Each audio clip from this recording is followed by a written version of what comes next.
Halo sahabatku, cerita Momo dimanapun kalian berada. Apa kabar kalian hari ini? Semoga selalu sehat dan hatinya kuat ya. Siap-siap, karena kali ini Momo akan mengajak kalian menyelami sebuah kisah yang benar-benar menguji emosi, tentang wanita yang ketulusannya diinjak-injak hanya karena dianggap donatur, bukan keluarga. Bayangkan, diusir mertua dari proyek keluarga pada pukul 7.15 pagi dengan kata-kata menusuk, "Kamu hanya donatur bukan keluarga." Tak ada yang membelanya, bahkan sang suami. Tapi mereka tidak tahu, siapa sebenarnya wanita ini. Wanita itu bukan hanya donatur. Dia adalah pemegang kunci segalanya. Dan pagi itu juga, dia menarik 20 miliar dan seluruh aset. Membuat proyek itu gagal total dan membuat mertua serta suaminya datang memohon di depan pagar. Kisah ini penuh pengkhianatan, pembalasan yang cerdas, dan akhir yang sangat memuaskan. Jangan sampai ketinggalan setiap detiknya, ya. Sebelum kita masuk ke bab 1, kehangatan yang palsu, jangan lupa ya sahabatku, like video ini, subscribe ke channel Cerita Momo dan nyalakan lonceng notifikasinya. Dan sekarang, Momo tunggu komen kalian di bawah. Komen nama, asal kota, dan ketik hadir. Siap? Ayo kita mulai. Risa mematikan mesin mobil mewahnya tepat di depan gerbang proyek Grand Residence milik keluarga suaminya. Jarum jam di dashboard menunjukkan pukul 7.15. Sebuah pagi yang cerah, namun bagi Risa, ada firasat dingin yang menusuk. Dalam genggamannya, terdapat proposal presentasi yang sudah ia siapkan semalaman, rincian solusi teknis untuk masalah pasokan material yang sempat menghambat proyek kemarin sore. Sebagai investor utama rahasia yang telah menyuntikkan 20 miliar dolar ke proyek ini, Risa merasa memiliki tanggung jawab penuh untuk memastikan kelancaran setiap detail. Meskipun secara resmi ia hanya dikenal sebagai istri direktur dan menantu pemilik proyek. Risa melangkah keluar. Ia adalah sosok yang elegan dan berkelas. Namun hari itu ia memilih pakaian yang lebih kasual, kemeja putih dan celana panjang, agar terlihat lebih profesional di area konstruksi. Ia berjalan menyusuri halaman proyek menuju kantor lapangan. Sudah seminggu ia merasakan perubahan suasana hati yang signifikan dari pihak keluarga Dimas, suaminya. Kehangatan yang dulu ia rasakan, perlahan menguap, digantikan oleh tatapan remeh dan sindiran halus. Ketika Risa memasuki lobi kantor yang masih sepi, ia berpapasan dengan Yoga, adik iparnya. Yoga, yang menjabat sebagai manajer pemasaran, memiliki sifat yang sangat sombong. Ia menatap Risa dari atas ke bawah, senyum miring yang mengejek tersemat di bibirnya. Tanpa mengucapkan sepatah kata pun sapaan, Yoga hanya mengibas-ngibaskan tangan, menyuruh Risa minggir seolah ia adalah penghalang jalan. Risa menahan amarah yang mulai mendidih di dadanya, memilih untuk diam dan melanjutkan langkah menuju ruang rapat utama. Di ruang rapat, sudah berkumpul beberapa kepala departemen, Dimas sang suami, direktur proyek, dan tentu saja, Bu Hera, mertua, sang pimpinan keluarga dan proyek. Bu Hera duduk di kursi paling ujung meja panjang, posisi yang selalu membuatnya terlihat seperti ratu yang tidak bisa diganggu-gugat. Raut wajahnya pagi itu tampak kaku dan dingin, jauh berbeda dari Bu Hera yang ramah dan penuh senyum saat Risa pertama kali menikah dengan Dimas. Risa menyapa semua orang dengan ramah, meletakkan proposalnya di meja. Ia siap memulai. "Selamat pagi semua, saya sudah menyiapkan solusi cepat untuk masalah." "Tunggu dulu, Risa." Suara Bu Hera memotong ucapan Risa dengan nada tajam, membuat suasana yang tadinya tegang kini menjadi hening mencekam. Semua mata tertuju pada Risa dan Bu Hera. Risa terdiam, menatap mertuanya dengan bingung. Ia tahu ada yang tidak beres. Bu Hera mendorong kursinya sedikit ke belakang, lalu menatap Risa dengan pandangan merendahkan yang sangat jelas. "Risa, kamu datang ke sini untuk apa? Bukannya sudah ada jadwal rutin mingguan? Ini masih pagi, urusan proyek biar kami yang tangani. Kamu tidak perlu ikut campur urusan teknis." Risa mencoba mempertahankan ketenangannya. "Bu, saya sudah bilang, saya punya solusi untuk masalah material kemarin. Kalau ini ditunda, deadline pengiriman tahap pertama bisa terancam. Saya hanya ingin memastikan semuanya lancar." "Lancar? Kamu pikir kamu siapa, Nak?" Bu Hera menyela lagi, kali ini dengan intonasi yang lebih keras, penuh dominasi. "Dengar baik-baik. Kamu hanya donatur, Risa. Seorang donatur. Bukan pemilik, bukan perencana, dan bukan pengambil keputusan. Posisi kamu hanya memberikan suntikan dana sesekali, itu saja. Setelah uangmu masuk, kamu tidak punya hak untuk mengatur operasional harian di sini. Kata-kata Bu Hera seperti tamparan keras di wajah Risa, apalagi diucapkan di depan seluruh staf dan kepala departemen. Risa merasakan aliran darahnya berdesir panas. Perasaan sakit hati dan penghinaan bercampur aduk. Ia adalah wanita yang sukses dengan kerajaan bisnisnya sendiri, yang memilih merendahkan diri dan merahasiakan status keuangannya hanya demi menjaga ego suaminya. Dan sekarang, pengorbanannya dibalas dengan penghinaan serendah ini. Risa menoleh ke arah Dimas, suaminya, yang duduk di sebelahnya. Ini adalah momen yang paling menyakitkan. Dimas menunduk. Ia tidak mengucapkan sepatah kata pun. Tidak ada pembelaan. Tidak ada tatapan mata yang mendukung. Dimas hanya diam 1000 bahasa, membiarkan ibunya merobek-robek harga diri Risa di depan umum. Keheningan di ruangan itu terasa memekakan telinga Risa. Kepala-kepala departemen, yang sebenarnya tahu Risa jauh lebih pintar dalam urusan bisnis daripada yoga, hanya bisa menatap lantai, tidak berani melawan Bu Hera. "Tolong, Risa," lanjut Bu Hera, mengakhiri perbincangan itu dengan gestur pengusiran. "Kembalilah ke rumah. Urus rumah dan suamimu. Itu tugasmu. Jangan repot-repot datang ke sini dan mengganggu pekerjaan kami.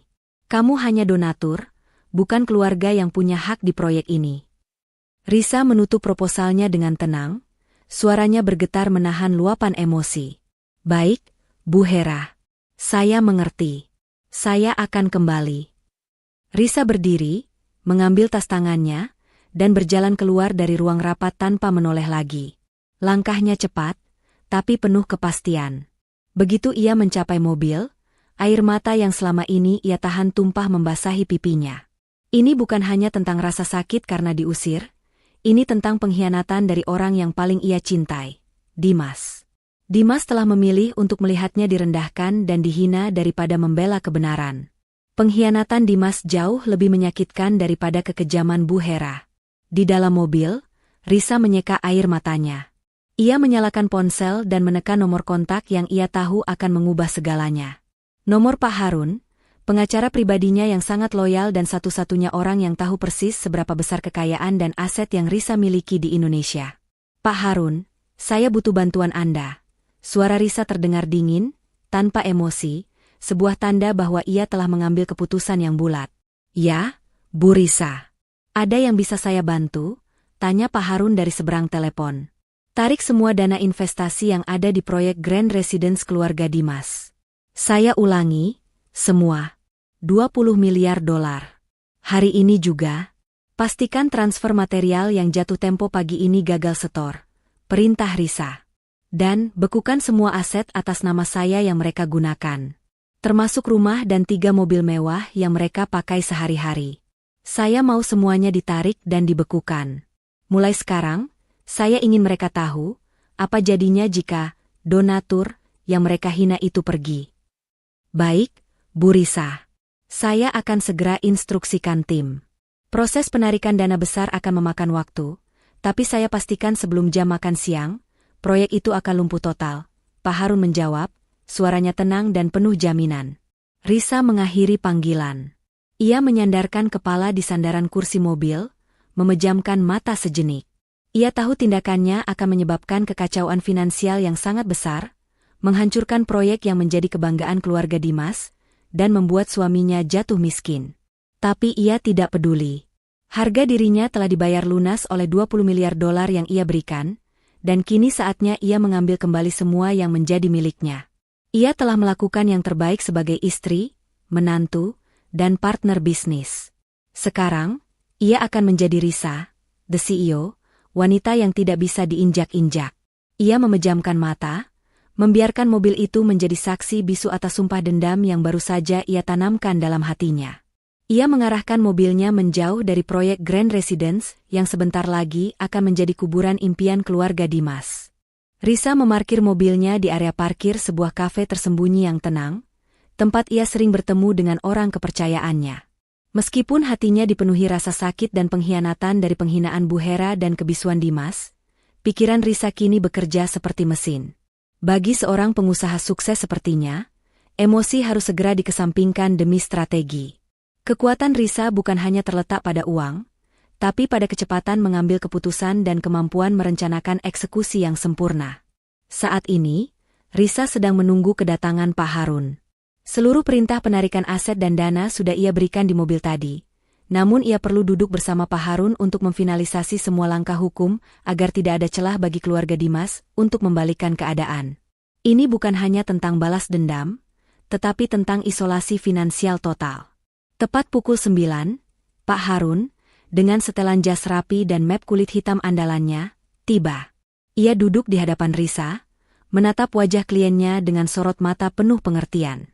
Pak Harun adalah pengacara terkemuka dan partner bisnis Risa selama bertahun-tahun, sehingga ia sangat memahami betapa besar empire yang dibangun Risa secara diam-diam. Bu Risa, tim sudah bergerak. Lapor Pak Harun tanpa basa-basi. Kami sudah menginstruksikan bank untuk memblokir penarikan dana lebih lanjut dari rekening proyek Grand Residence dan menahan semua transfer keluar. Pengembalian dana $20 miliar ke rekening pribadi Anda sedang diproses. Diperlukan beberapa jam hingga dana benar-benar masuk, tetapi trigger kegagalan setor material hari ini sudah terpasang. Risa mengangguk puas. Bagus, Pak Harun. Itu baru permulaan. Risa kemudian mengeluarkan daftar aset yang selama ini ia biarkan digunakan oleh keluarga Dimas. Daftar itu mencakup rumah megah yang ditempati Bu Hera dan Dimas, yang ternyata atas nama perusahaan investasi Risa, dan 3 unit mobil mewah, termasuk mobil yang digunakan Yoga untuk pamer. Saya ingin proses penarikan kembali dan penyitaan aset ini berjalan paling cepat. Kirimkan surat pemberitahuan resmi hari ini juga. Beri mereka waktu 2 hari untuk mengosongkan rumah. Instruksi Risa, suaranya terdengar dingin dan tanpa ampun. Gunakan celah hukum bahwa aset tersebut adalah barang perusahaan yang dipinjamkan dan perjanjian pinjaman telah dicabut karena pelanggaran etika dan kerjasama. Pak Harun terkesiap. Risa tidak main-main. Ia tidak hanya menarik modal, ia mencabut seluruh gaya hidup mewah yang dinikmati keluarga itu atas dasar uangnya. Bu Risa, ini akan menjadi pukulan telak. Apakah Anda yakin ingin memicu kehancuran total di keluarga suami Anda? Risa menatapnya tajam. Mereka mengusir saya di depan banyak orang, Pak Harun. Mereka menyebut saya hanya donatur dan bukan keluarga. Saya akan menunjukkan kepada mereka apa yang terjadi jika donatur itu memutuskan untuk berhenti mendanai kemewahan mereka. Dimas memilih untuk diam. Itu adalah pengkhianatan. Keputusan saya sudah bulat. Mereka kemudian membahas detail lain, termasuk mempersiapkan gugatan cerai Risa terhadap Dimas. Risa ingin semua diproses secepat mungkin dan serentak dengan kehancuran finansial proyek Grand Residence. Dia tidak hanya ingin meninggalkan Dimas. Dia ingin Dimas menyesal seumur hidup karena kehilangan wanita yang selama ini diam-diam menopang seluruh kehidupannya. Setelah pertemuan dengan Pak Harun selesai, Risa menelepon Santi, sahabat setianya. Santi adalah support sistem utama Risa dan satu-satunya orang yang tahu status pernikahan dan bisnisnya secara rinci. San, aku butuh tempat tinggal sementara, dan aku butuh pundakmu, kata Risa. Santi, yang sudah menduga sesuatu yang besar terjadi, langsung sigap. Aku akan ke sana sekarang. Apartemenku kosong. Semua sudah siap untukmu. Ceritakan padaku, apa yang sudah terjadi dengan Ratu Hera itu. Risa menceritakan kronologi pengusiran pukul 7.15 pagi itu, termasuk kebisuan Dimas yang sangat menyakitkan. Bagus, Riz. Sudah saatnya kamu berhenti jadi malaikat bodoh.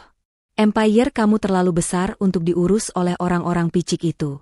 Sekarang, kamu fokus pada balasanmu. Mereka akan tahu rasanya mengusir singa berbulu domba, kata Santi, memberikan dukungan moral yang sangat dibutuhkan Risa. Risa tahu, detik ini, keputusan besar sudah diambil. Bukan hanya uangnya yang ditarik, tetapi juga statusnya sebagai istri dan menantu yang patuh. Dari kafe itu, Risa bergerak. Ia sudah mengubah dirinya dari istri yang pasif menjadi eksekutor yang mematikan. Dimas dan Bu Hera mungkin baru menyadari kegagalan transfer material, tapi mereka belum menyadari badai finansial dan hukum yang akan segera menghantam mereka.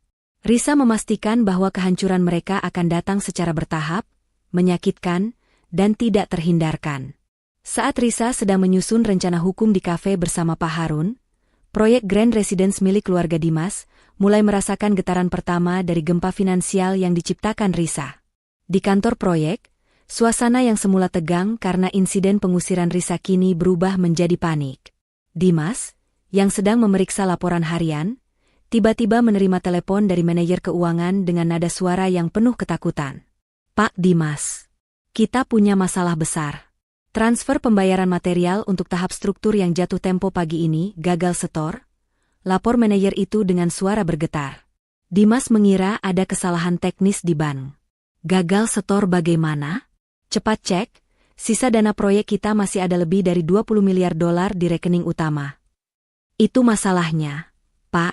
Saya baru saja mengecek mutasi real time, rekening utama proyek saldonya nol." Kata-kata saldo nol menghantam Dimas seperti palu godam. Ia langsung melompat dari kursinya. Bagaimana mungkin? Ia sendiri yang mengecek saldo semalam, dan angkanya fantastis. Ia langsung berlari menuju ruangan Bu Hera, ibunya. Bu Hera sedang menerima laporan dari Yoga, yang mengeluh tentang susahnya menjual unit tanpa adanya material baru. Raut wajah Bu Hera yang sombong tadi pagi masih tersisa. Namun, saat Dimas datang dengan wajah pucat pasi dan mata membelalak, Bu Hera tahu ada bencana yang datang. "Ada apa, Dimas? Kenapa kamu seperti melihat hantu?" tanya Bu Hera. "Bu, uang proyek semua hilang. 20 miliar dolar lenyap. Saldo rekening utama nol." Dimas hampir berteriak. Bu Hera tertawa sumbang, mengira anaknya sedang bercanda. "Jangan konyol kamu. Uang sebanyak itu tidak mungkin hilang begitu saja. Pasti ada kesalahan sistem." Namun, saat manajer keuangan datang sambil membawa cetakan ringkasan rekening yang menunjukkan transaksi penarikan dana tunggal sebesar 20 miliar dolar dengan keterangan pengembalian dana investor, tawa Bu Hera langsung berubah menjadi kengerian. Keterangan itu terlalu jelas. Pengembalian dana investor?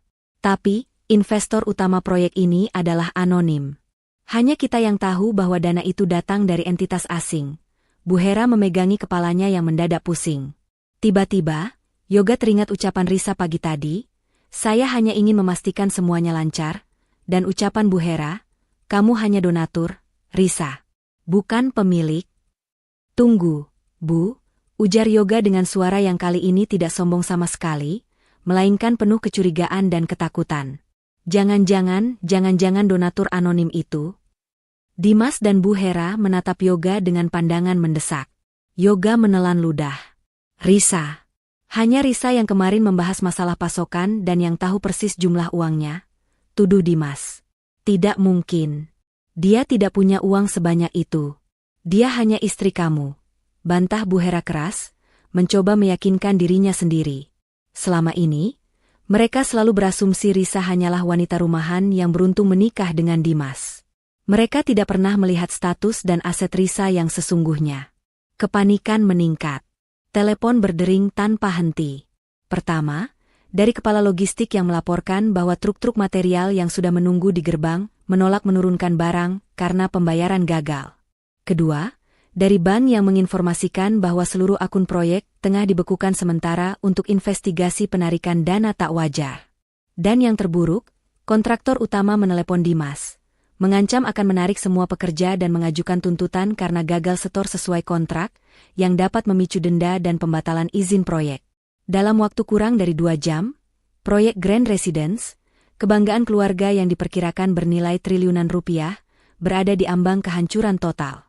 Dimas dan Bu Hera mulai mencoba menghubungi Risa, namun ponsel Risa telah dimatikan. Mereka mencoba menghubungi nomor rumah, nomor ponsel Santi, bahkan meninggalkan pesan panik di media sosial. "Bu, kita harus mencari Risa. Hanya dia yang tahu kenapa dana ini ditarik," seru Dimas, kebingungan. "Tentu saja kita cari dia.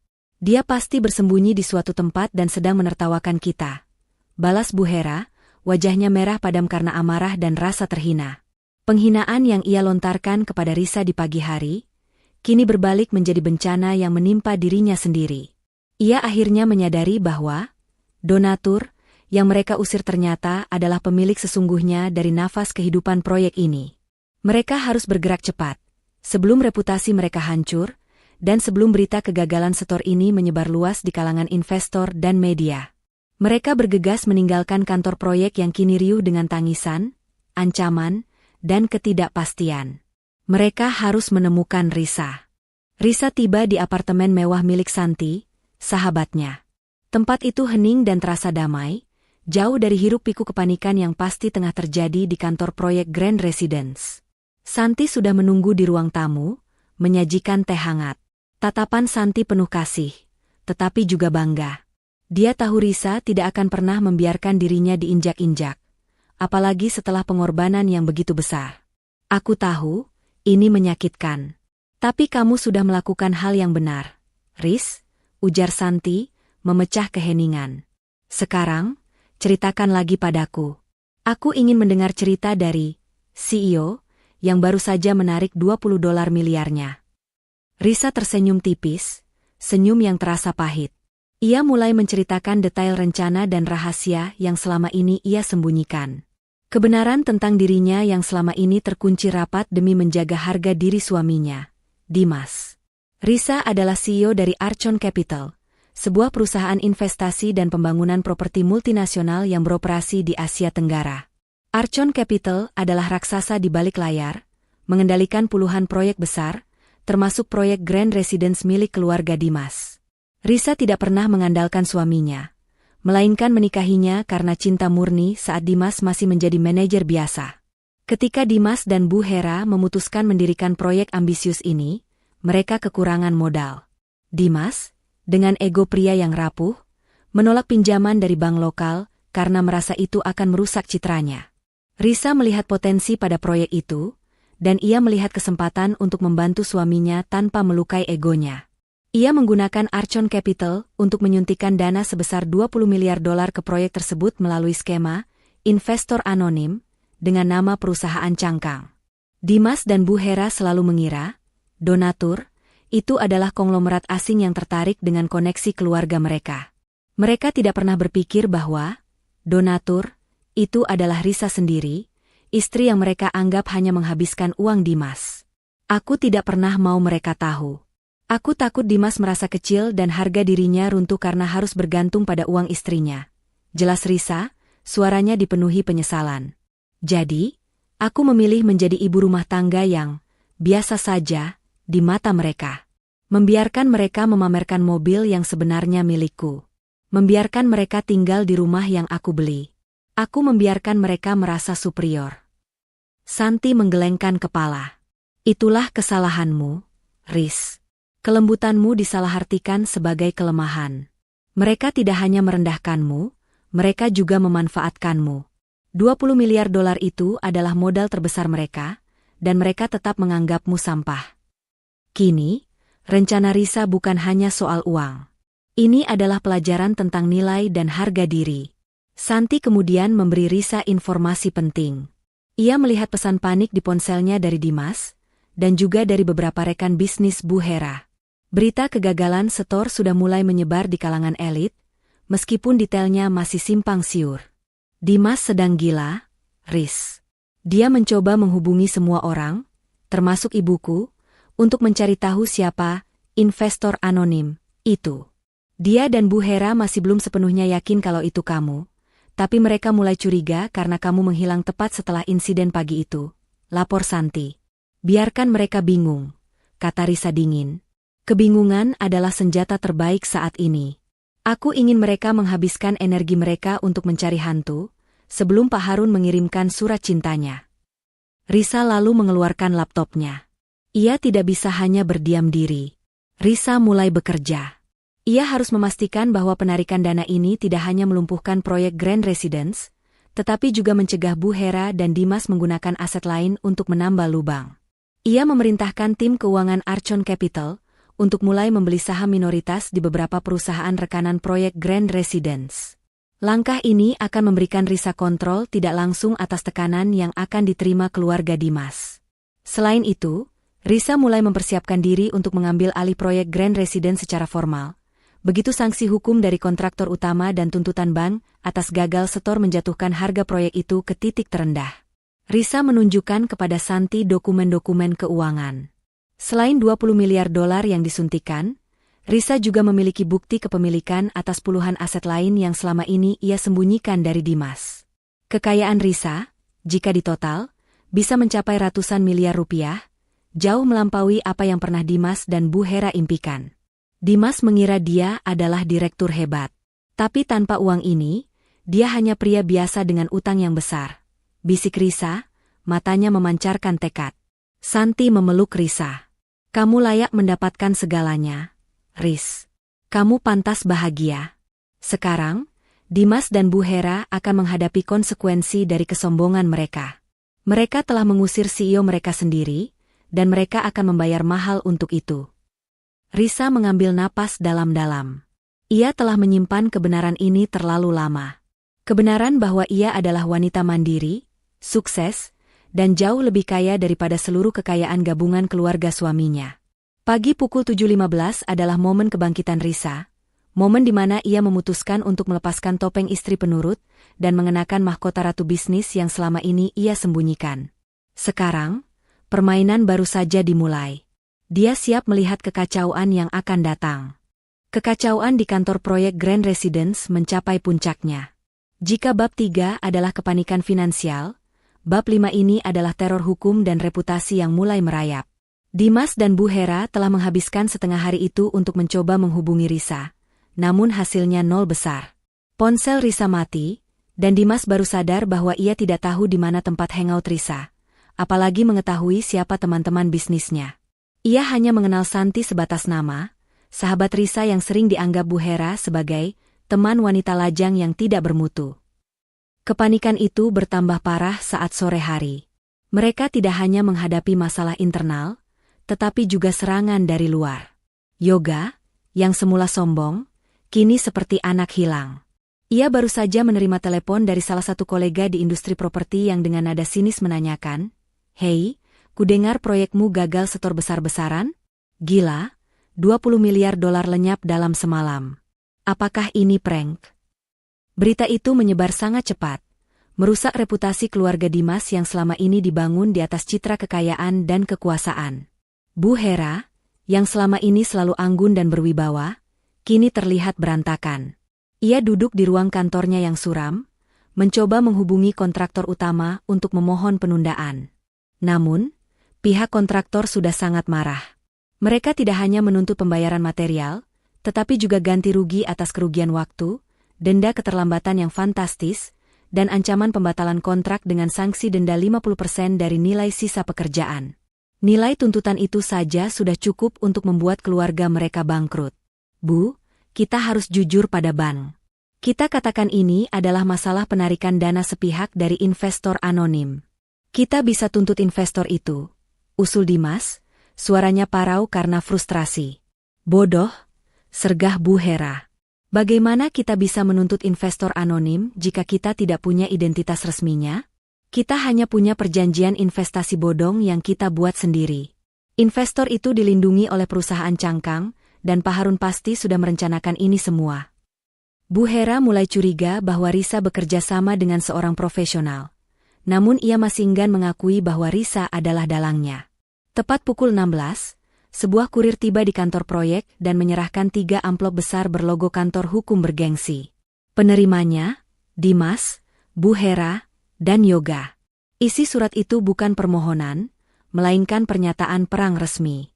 Surat pertama untuk Dimas adalah gugatan cerai dari Risa, lengkap dengan tuntutan pembagian harta gonogini.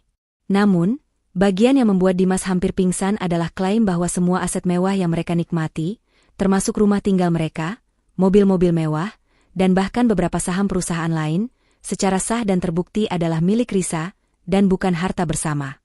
Surat kedua, untuk Bu Hera dan Dimas, adalah surat penarikan aset pinjaman. Isi surat itu menjelaskan bahwa rumah mewah di kawasan elit yang mereka tempati, bersama dengan 3 kendaraan premium, adalah aset yang didaftarkan atas nama salah satu perusahaan investasi milik Risa, dan telah dicabut izin penggunaannya. Mereka diberi tenggat waktu 48 jam untuk mengosongkan rumah tersebut, atau Pak Harun akan mengirimkan jurusita. Surat ketiga, ditujukan kepada Bu Hera dan Yoga, adalah peringatan hukum dari kontraktor utama. Bukan hanya denda keterlambatan, tapi ada klausul tambahan bahwa karena kegagalan finansial, proyek Grand Residence secara keseluruhan kini dianggap dalam kondisi gagal bayar, default, dan kontraktor utama memiliki hak untuk mengajukan lien, hak gadai, atas aset proyek sebagai ganti rugi. 3 surat itu menghancurkan seluruh benteng pertahanan mental keluarga Dimas. Mereka sadar bahwa ini bukan lagi masalah uang hilang, tetapi masalah kehilangan segalanya. Dimas, yang selama ini hanya diam dan membiarkan ibunya mengendalikan, kini mulai merasakan getaran penyesalan. Ia teringat betapa dinginnya ia saat Risa diusir pagi tadi. Ia memilih membela ibunya, dan kini ibunya tidak bisa menyelamatkan mereka dari kehancuran ini. Bu, kita harus bicara jujur. Risa adalah satu-satunya orang yang tahu detail finansial kita. Dan dia selalu punya koneksi dengan Pak Harun. Dimas akhirnya menyuarakan kecurigaannya dengan keras. Mungkin dia memang memiliki uang itu. Ingat, dia sering bepergian ke luar negeri tanpa kita tahu detail pekerjaannya. Mungkin dia bukan sekadar istri, Bu. Bu Hera menolak untuk percaya. Tidak mungkin. Kalau dia sekaya itu, kenapa dia mau hidup dengan gaji bulanan suaminya? Itu tidak masuk akal. Sombongnya tidak mengizinkan Bu Hera untuk mengakui bahwa menantu yang ia hina selama ini ternyata jauh lebih hebat darinya. Namun, Yoga, yang lebih muda dan lebih realistis, mulai ketakutan. Aku baru ingat. Mobil yang aku pakai, plat nomornya adalah plat cantik yang harganya mahal. Dulu, Risa yang membelikannya sebagai hadiah untuk proyek. Aku cek STNK-nya. Atas nama PT Global Arch. Itu nama perusahaan yang sama yang tertera di surat penarikan aset. Fakta itu membuat Bu Hera terdiam. PT Global Arch adalah nama perusahaan cangkang yang digunakan Risa untuk menyuntikkan dana ke proyek. Kini, mereka harus memutuskan, mencari Risa dan memohon belas kasihan, atau menghadapi tuntutan hukum yang akan membuat mereka menjadi gelandangan.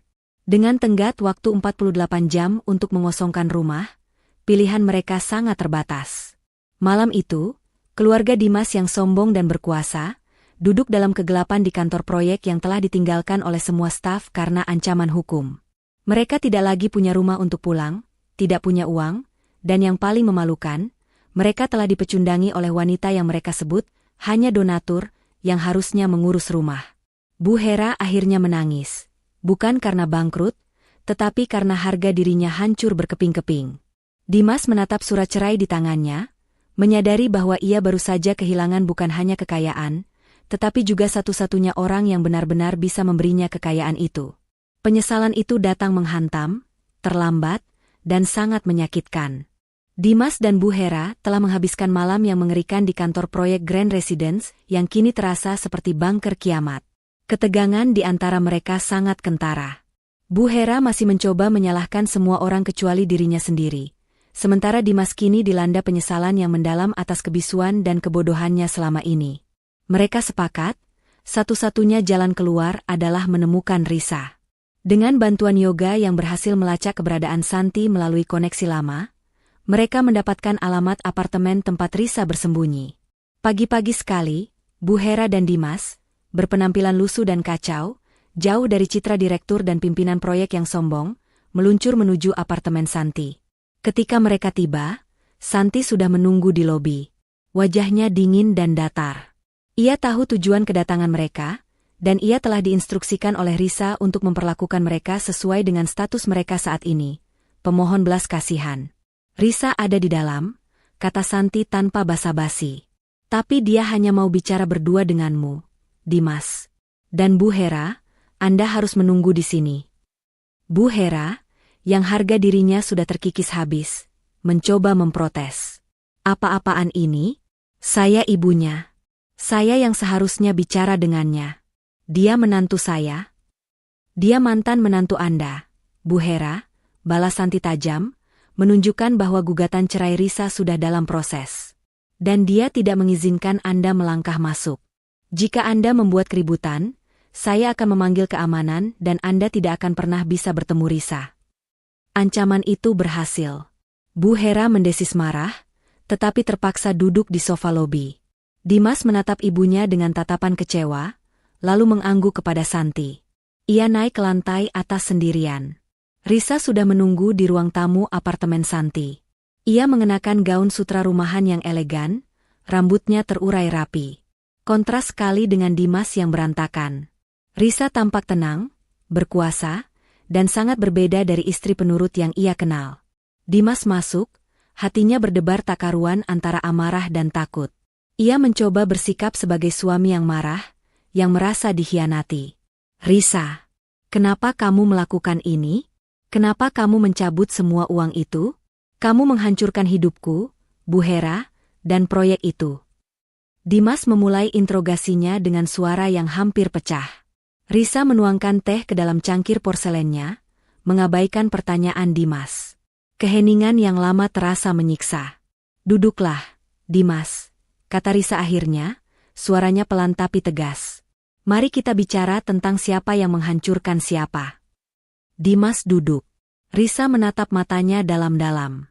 Pukul 7.15 pagi itu, kamu melihatku diusir oleh ibumu. Kamu melihat aku disebut hanya donatur dan bukan keluarga. Dan kamu diam. Kamu membiarkan harga diriku dirobek-robek di depan semua orang. Risa meletakkan cangkirnya. Saat itu, aku sadar. Bagimu, aku tidak bernilai. Uang yang aku berikan kepadamu, $20 miliar, jauh lebih berharga daripada statusku sebagai istrimu. Aku adalah seorang investor yang tidak dihormati, dan aku adalah seorang istri yang tidak dibela. Dimas mencoba membela diri. Aku diam karena itu ibuku. Aku tidak mau mempermalukannya di depan staf. Lagi pula, dari mana kamu dapat uang sebanyak itu, Risa? Jawab aku. Kamu pikir aku tidak curiga? Risa tersenyum dingin.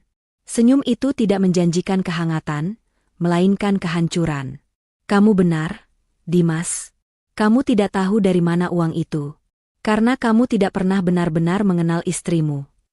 Risa kemudian mengeluarkan sebuah folder tebal berisi dokumen hukum, laporan keuangan, dan sertifikat saham. Ia meletakkannya di atas meja, di hadapan Dimas. Aku adalah CEO Archon Capital, Dimas. Perusahaan investasi multinasional yang beroperasi di 5 negara. Investor anonim yang menyuntikkan $20 miliar ke proyekmu, itu adalah aku. Aku sengaja menggunakan perusahaan cangkang dan bersembunyi di balik gelar donatur, hanya untuk menjaga egomu yang rapuh. Aku tidak mau kamu merasa malu karena istrimu lebih kaya dan lebih sukses darimu. Aku membiarkanmu menjadi direktur hebat dengan uangku. Pengakuan itu menghantam Dimas jauh lebih keras daripada penarikan dana. Wajahnya langsung pucat.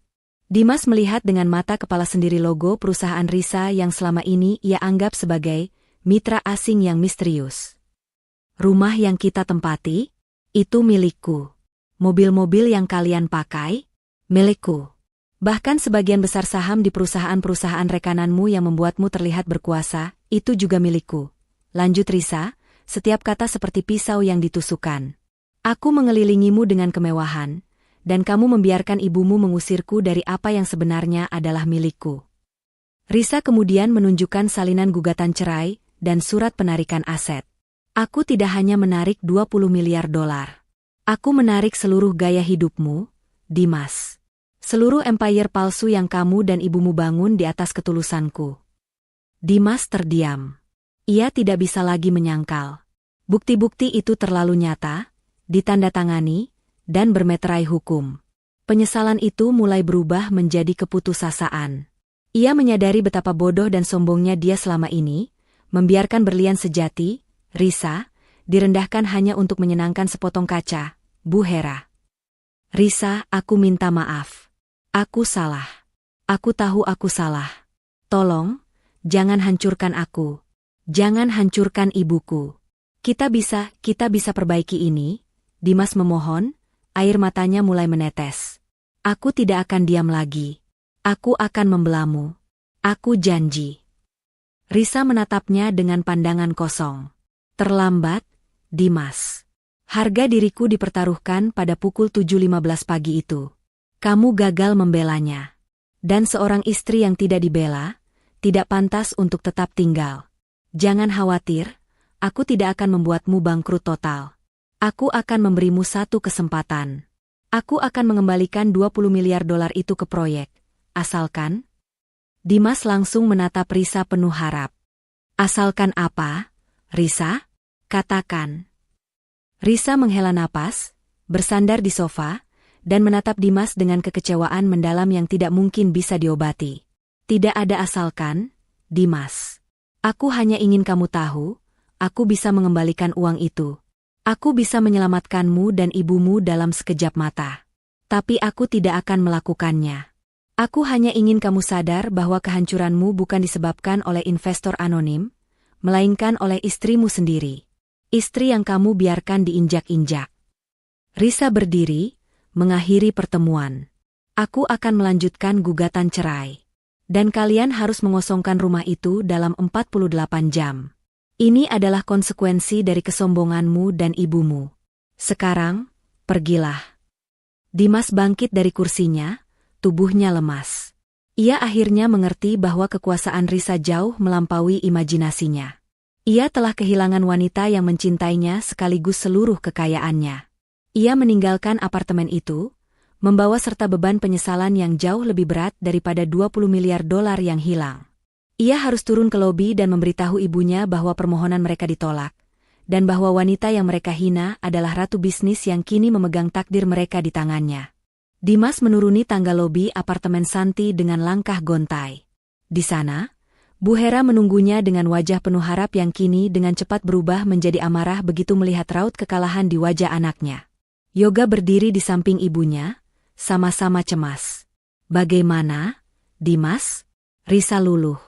Kan? Dia tidak mungkin membiarkan kita hancur.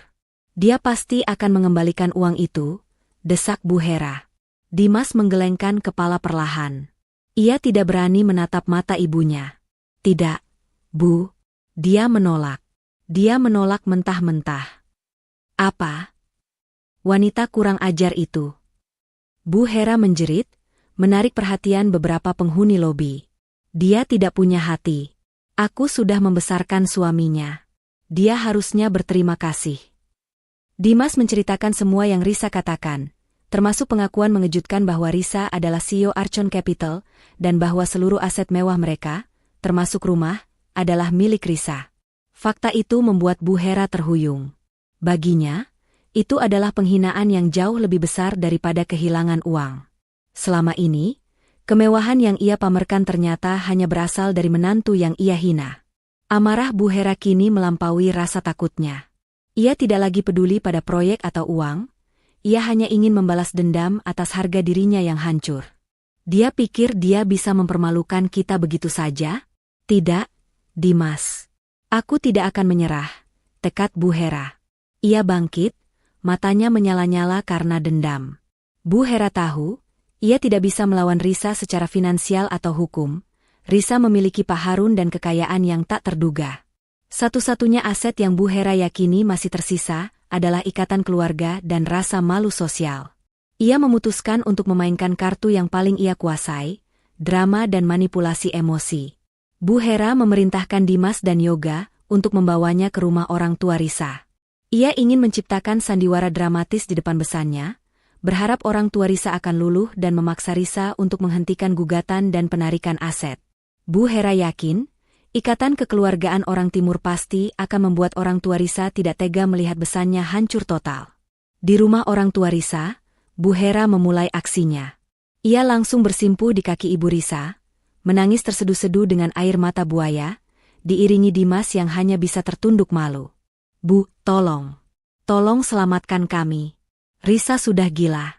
Dia sudah menghancurkan proyek kami, dia mencabut semua aset, dan dia akan menceraikan anak saya.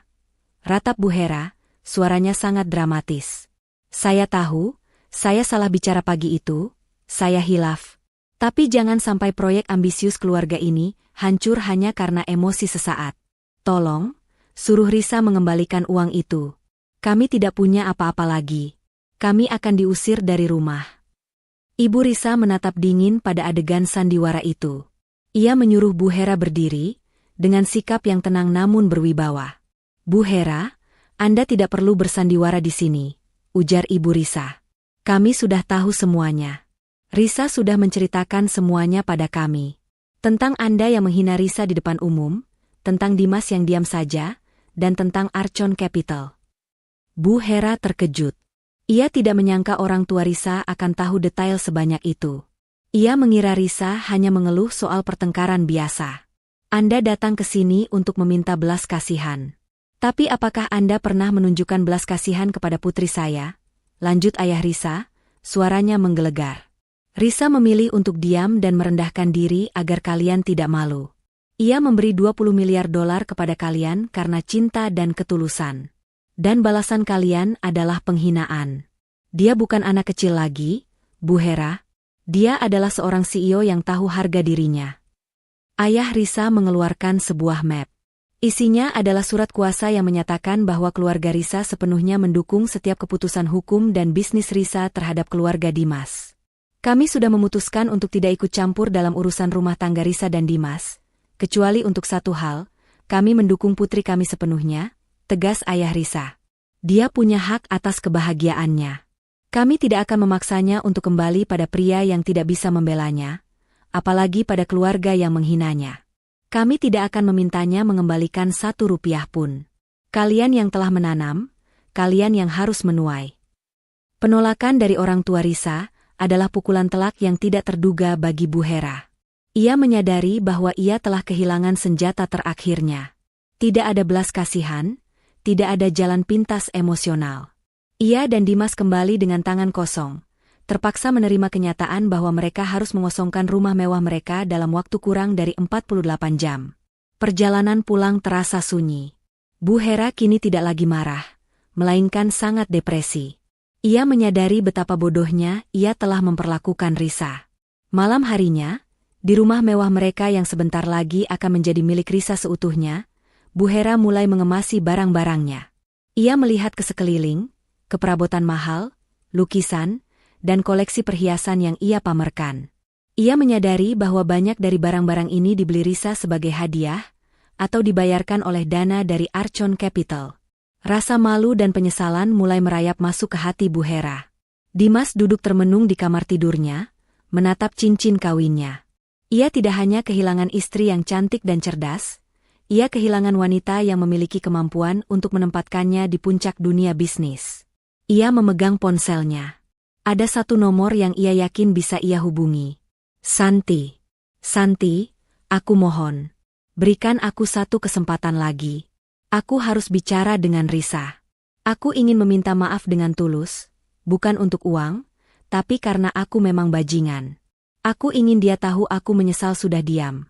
Pinta Dimas. Santi menyampaikan pesan itu kepada Risa. Risa terdiam sejenak. Akhirnya, Risa setuju untuk bertemu Dimas, tetapi bukan untuk rekonsiliasi. Ia ingin menggunakan pertemuan itu sebagai penutup babak, untuk menunjukkan Dimas betapa jauhnya jarak di antara mereka sekarang. Risa sudah berada di fase berikutnya, dan Dimas masih terjebak dalam penyesalan masa lalunya. Tenggat waktu 48 jam yang diberikan Risa untuk mengosongkan rumah mewah telah tiba. Malam sebelum batas waktu, rumah itu terasa dingin dan sunyi. Bu Hera duduk di ruang keluarga yang besar, dikelilingi oleh koper-koper berisi barang-barang yang tidak seberapa. Ia tidak lagi memiliki energi untuk menangis atau marah. Hanya ada rasa kosong dan penyesalan yang mendalam. Ia menyadari betapa ringkihnya kemewahan yang selama ini ia banggakan, karena semuanya hanya ilusi yang didanai oleh menantu yang ia sebut hanya donatur. Sementara itu, Dimas sedang mempersiapkan diri untuk pertemuan terakhirnya dengan Risa. Pertemuan yang ia yakini sebagai kesempatan terakhir untuk meminta maaf secara tulus, bukan untuk memulihkan pernikahan, tetapi untuk membersihkan hati nuraninya. Ia telah melihat semua dokumen yang Risa tunjukkan, dan ia menerima kenyataan bahwa ia telah kehilangan segalanya. Pagi itu, hari di mana mereka harus meninggalkan rumah, dimulai dengan pemandangan yang memilukan. Yoga, dengan wajah sembab dan tanpa semangat, mengemasi barang-barang kecil yang tersisa di mobil bekas yang dipinjam dari teman. Mobil mewah yang biasa ia kendarai, milik Risa, sudah ditarik oleh tim Pak Harun semalam, meninggalkan kekosongan yang menyakitkan di garasi 3 mobil mereka. Tepat pukul 10, sebuah truk besar dengan logo perusahaan derek tiba di gerbang rumah. Di belakangnya, muncul 2 mobil sedan hitam dan beberapa petugas berpakaian rapi. Pak Harun sendiri, didampingi 2 staf hukum, memimpin proses penarikan aset. Ketika Pak Harun melangkah masuk, Bu Hera dan Dimas sudah berdiri di ruang tamu. Tidak ada teriakan atau perlawanan. Mereka telah menyerah. "Selamat pagi, Pak Dimas, Bu Hera," sapa Pak Harun dengan nada profesional dan tanpa emosi. "Sesuai surat pemberitahuan dari klien kami, Bu Risa, hari ini adalah batas akhir pengosongan rumah. Mohon kerjasamanya." Bu Hera menunjuk pada koper-koper di lantai. "Kami sudah mengemas barang-barang pribadi. Kami tidak mengambil apapun yang bukan milik kami." "Terima kasih, Bu Hera. Kami akan melakukan pemeriksaan inventaris untuk memastikan tidak ada aset perusahaan yang tertinggal," jawab Pak Harun. Disinilah pukulan terakhir yang paling menyakitkan bagi Bu Hera dan Dimas terjadi, pukulan yang menunjukkan bahwa Risa tidak hanya mengambil kembali uangnya, tetapi juga menunjukkan siapa pemilik sebenarnya dari semua yang mereka miliki. Saat tim inventaris mulai bekerja, mereka menemukan bahwa semua perabotan mahal di ruang tamu, sofa kulit impor, meja marmer mewah, lampu kristal gantung, semuanya tercatat sebagai aset inventaris kantor dari perusahaan Cangkang Risa. Lukisan-lukisan mahal yang selama ini dipamerkan Bu Hera kepada rekan-rekannya, semuanya adalah barang seni investasi yang didaftarkan atas nama Risa. Bahkan, set alat makan perak yang Bu Hera gunakan untuk menjamu kolega pentingnya, ternyata adalah aset perusahaan yang dipinjamkan. Bu Hera tersentak. Ia mengira barang-barang ini adalah miliknya karena ia yang memilih dan membelinya. Tapi Risa, dengan kecerdasan bisnisnya, memastikan bahwa uang Risa tidak pernah benar-benar menjadi milik Bu Hera, hanya pinjaman tanpa ikatan emosional. "Semua ini akan dikemas dan dipindahkan kembali ke gudang aset klien kami, Bu Hera," ujar salah satu staf Pak Harun, menunjuk pada sofa dan meja. Rasa malu Bu Hera tidak bisa disembunyikan lagi. Ia menyadari bahwa selama ini, ia dan Dimas hanya hidup di dalam rumah contoh Risa, sebuah panggung yang bisa dicabut kapan saja. Dimas menyaksikan semua ini dengan rasa muak pada dirinya sendiri. Ia teringat janji-janji Risa saat mereka menikah untuk membangun kerajaan mereka bersama. Kini, ia melihat kerajaannya runtuh, dan ia menyadari bahwa ia tidak pernah memiliki dasar yang kuat untuk kerajaan itu selain uang istrinya. Di tengah proses penyitaan, Dimas menerima panggilan. Itu adalah kabar buruk dari kantor proyek. Kontraktor utama telah mengajukan gugatan default dan hak gadai, lien, atas proyek Grand Residence. Ini berarti, secara hukum, proyek itu tidak lagi sepenuhnya milik keluarga Dimas. Proyek itu kini menjadi rebutan hukum yang akan segera diakuisisi atau dilelang dengan harga yang sangat rendah. Keluarga Dimas benar-benar tidak punya apa-apa lagi. "Dimas, proyek itu hilang," bisik Bu Hera, air mata mengering di matanya. "Kita sekarang benar-benar miskin." Dimas menatap Bu Hera, lalu kepada Pak Harun yang sibuk mengawasi proses pengemasan. Rasa marahnya pada Risa telah lenyap, digantikan oleh rasa hormat yang menakutkan. Risa tidak hanya menceraikannya, Risa telah membalikan piramida kekuasaan keluarga mereka hingga ke akarnya. Pukul 14, Dimas, Bu Hera, dan Yoga melangkah keluar dari gerbang rumah mewah itu untuk terakhir kalinya. Di belakang mereka, pintu gerbang ditutup rapat. Di dalamnya, tim Pak Harun memasang pelang peringatan di dinding, bertuliskan, "Aset dalam pengawasan hukum." Bu Hera, yang selama ini dikenal sebagai sosialita kaya raya, kini berdiri di pinggir jalan, membawa 2 koper kecil, menunggu taksi. Yoga berdiri di sebelahnya, memegang tas ransel berisi sisa-sisa harta benda mereka. Dimas melihat ke sekeliling. Beberapa tetangga yang biasa mereka sapa dengan sombong, kini mengintip dari balik tirai jendela mereka, menyaksikan tontonan kejatuhan yang memalukan ini. Dimas hanya bisa menunduk, merasakan tatapan sinis dan bisikan tetangga yang menjangkau telinganya. Ia sadar, harga dirinya yang ia jaga dengan mengorbankan Risa, kini hancur lebur di depan umum. Inilah pukulan terakhir Risa, yang tidak hanya menghilangkan aset, tetapi juga melucuti martabat sosial mereka. Mereka akhirnya naik taksi menuju apartemen kecil yang Dimas sewa tergesa-gesa. Rumah mewah, mobil mewah, proyek impian, dan citra diri mereka, semuanya hilang. Dimas menyadari bahwa kebangkrutan finansial tidak seberapa dibandingkan dengan kerugian istri yang setia, cerdas, dan kaya raya, yang kini bertekad untuk hidup tanpanya. Ia telah membayar mahal atas kebisuan yang ia lakukan pada pukul 7.15 pagi itu. Seminggu penuh telah menjadi neraka bagi Dimas dan Bu Hera. Mereka dipaksa beradaptasi dengan kehidupan di apartemen sempit. Bu Hera, yang terbiasa hidup mewah, kini harus menghadapi antrian mesin cuci umum dan bau masakan dari unit tetangga. Harga dirinya, yang selama ini dibangun di atas kemewahan palsu, kini benar-benar hancur. Sementara itu, Dimas berkali-kali mencoba melamar pekerjaan, tetapi kabar tentang kehancuran proyek Grand Residence sudah menyebar, merusak reputasinya. Tidak ada perusahaan besar yang mau mengambil risiko dengan direktur yang proyeknya gagal setor dan terlibat dalam masalah hukum serta perceraian yang memalukan. Di sisi lain, Risa telah memantapkan posisinya. Ia tidak hanya menceraikan Dimas. Ia telah membeli proyek Grand Residence yang kini resmi jatuh ke tangan Archon Capital dengan harga yang sangat murah. Risa telah mengubah proyek yang ditolak Bu Hera menjadi proyek Archon, memberinya nama dan kepemilikan baru. Pagi itu, Risa berada di balkon apartemen Santi, tempatnya tinggal sementara. Ia mengenakan gaun putih cerah dan terlihat sangat tenang. Ia tahu bahwa hari ini adalah hari konfrontasi terakhir, yang harus ia lakukan untuk menutup babak hidupnya yang penuh kepalsuan. Risa telah menginstruksikan Pak Harun untuk mempersiapkan pertemuan itu. Ia ingin Dimas dan Bu Hera datang ke rumah mewah yang kini telah kosong, tempat yang menjadi saksi bisu penghinaan yang ia terima. Tepat pukul 8.45, sebuah taksi reot berhenti di gerbang kawasan elit. Dari sana, turunlah Dimas dan Bu Hera. Pakaian yang mereka kenakan terlihat lusuh. Bu Hera mencoba menutupi rambutnya yang agak berantakan dengan syal murahan, jauh dari selendang sutra yang biasa ia pakai. Mereka berjalan ke gerbang rumah mewah itu dengan langkah ragu. Di gerbang, mereka melihat pelang baru yang terpasang. Sebuah logo elegan bertuliskan Archon Capital. Kenyataan itu menusuk Bu Hera. Menantu yang ia usir sekarang adalah pemilik sah dari tempat yang ia sebut proyek keluarga. Ketika mereka sampai di depan pagar, tepat pukul 9, Risa muncul di balkon lantai 2. Ia ditemani oleh Santi yang berdiri tegak penuh dukungan, dan Pak Harun yang tampak formal dan profesional. Pemandangan itu, Bu Hera dan Dimas di bawah pagar sebagai pemohon, dan Risa di atas balkon sebagai penguasa, adalah visualisasi sempurna dari pembalasan Risa. Risa menatap ke bawah. Ekspresinya tidak menunjukkan kemenangan yang kejam, melainkan rasa sedih bercampur kekecewaan. Suaranya terdengar lantang dan jelas, cukup untuk menarik perhatian beberapa tetangga yang sudah menanti drama ini. Dimas melangkah maju ke pagar, suaranya parau karena emosi dan keputusasaan. Ia berlutut.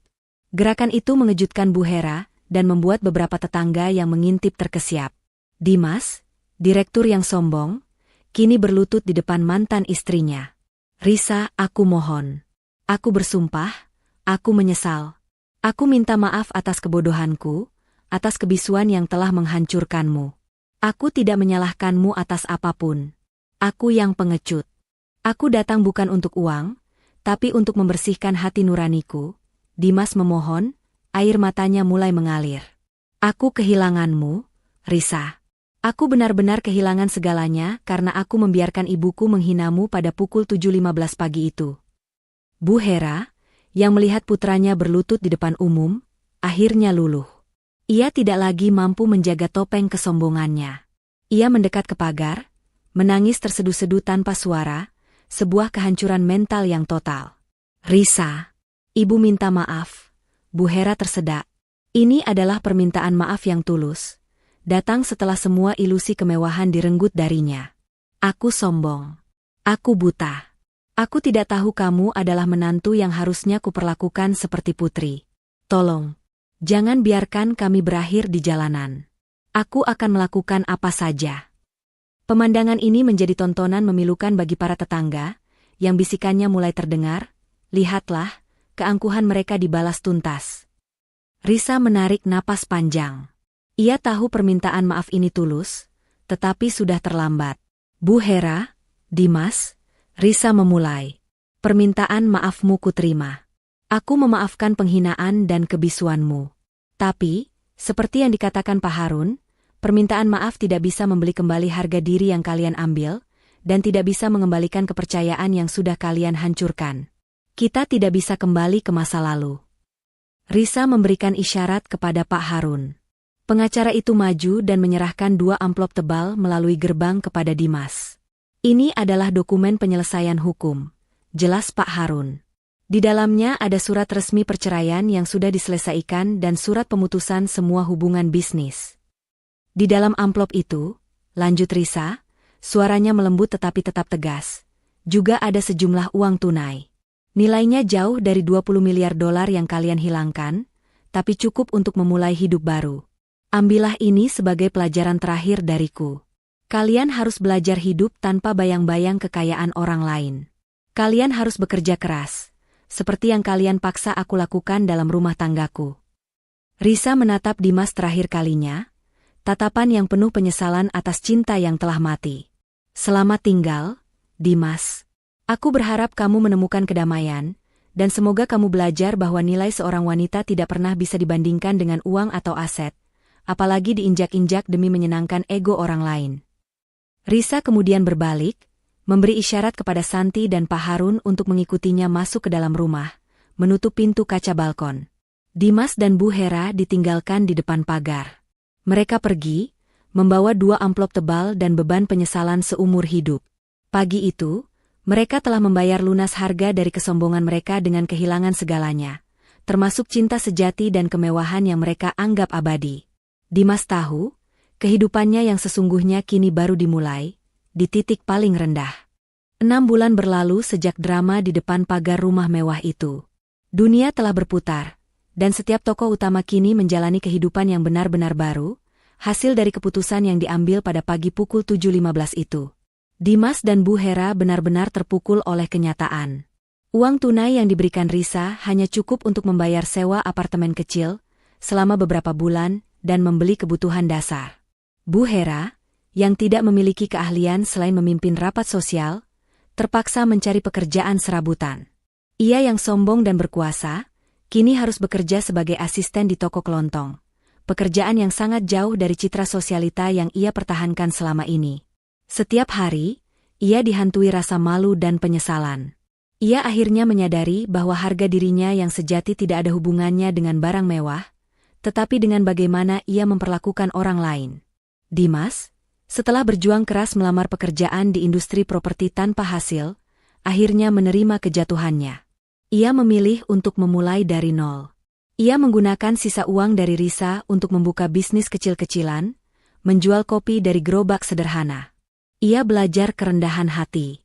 Setiap tetesan keringat yang jatuh ke tanah mengajarkan Dimas arti sejati dari kerja keras, sesuatu yang tidak pernah ia pahami saat ia hanya mengandalkan uang istrinya. Penyesalan terbesarnya bukan kehilangan kekayaan, melainkan kehilangan Risa, wanita yang begitu setia dan cerdas, yang ia biarkan pergi karena kebodohannya sendiri. Sementara itu, Risa bersinar terang. Ia resmi bercerai dan kembali sepenuhnya pada perannya sebagai CEO Archon Capital. Proyek Grand Residence, yang kini berganti nama menjadi proyek Archon Elite, diluncurkan kembali di bawah manajemen Risa. Ia memperbaiki semua masalah teknis dan finansial yang dibuat oleh keluarga Dimas.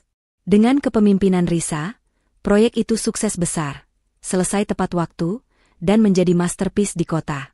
Risa tidak hanya mendapatkan kembali uangnya, ia mendapatkan kembali proyek itu sendiri, membuktikan bahwa ia adalah pengambil keputusan yang jauh lebih hebat dari Bu Hera. Risa pindah ke sebuah rumah baru yang lebih modern, dibangun dengan desainnya sendiri. Ia menjadikan rumah itu sebagai simbol kemandirian dan kebahagiaan sejati. Rumah itu dipenuhi dengan ketenangan dan Santi sering datang untuk memberinya dukungan moral.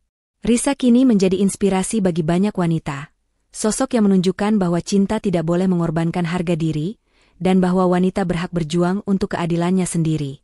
Suatu sore, saat Risa sedang bersantai di taman rumah barunya, ia membaca berita di ponselnya. Dimas dan Bu Hera terlihat bekerja keras di pinggir jalan. Risa hanya tersenyum tipis. Ia tidak lagi membenci mereka. Ia telah memaafkan mereka, karena kehancuran yang menimpa mereka adalah pelajaran yang pantas mereka dapatkan. Risa telah mendapatkan kebahagiaan seutuhnya. Ia tidak lagi mencari cinta untuk melengkapinya. Ia telah lengkap dengan dirinya sendiri. Kemenangan Risa bukanlah pada uang yang ia tarik, melainkan pada kebebasan emosional yang ia raih, dan pengakuan publik bahwa ia adalah wanita yang berharga dan tidak bisa diinjak-injak. Ia hidup tenang, makmur, dan dihormati. Sebuah akhir yang jauh lebih bahagia daripada jika ia memilih untuk bertahan dalam pernikahan yang menyakitkan. Kisah Risa, yang bangkit dari penghinaan pukul 7.15 pagi, berakhir sebagai pemenang sejati yang menginspirasi, menunjukkan bahwa terkadang, melepaskan dan mengambil kembali apa yang menjadi hak kita adalah tindakan cinta yang paling besar, cinta pada diri sendiri. Jangan biarkan harga diri Anda diinjak-injak demi menjaga ego orang lain, apalagi demi uang. Kehormatan dan ketulusan jauh lebih berharga daripada kekayaan yang palsu.